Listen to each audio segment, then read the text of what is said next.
અંતમાં હું એટલું જ કહીશ કે ભગવાન બધે નહોતા પહોંચી શકતા ને, એટલે એણે મા બાપ મોકલ્યા.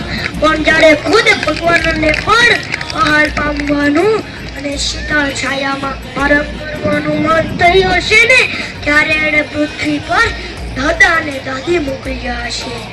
મારી ભગવાનને બસ એક જ પ્રાર્થના છે કે દાદાની આંગળી ને દાદીનો મીઠો સાથ, દાદાની આંગળી ને દાદીનો મીઠો સાથ અમારા માથા પર રહે કાયમ તમારો હાથ, અમારા માથા પર રહે કાયમ તમારો હાથ.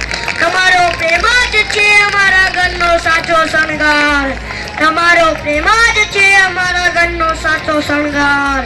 સદાય હસતો રમતો રહે આપણો આ ભીંગરડિયા પરિવાર, સદાય હસતો રમતો રહે આપણો આ ભીંગરડિયા પરિવાર.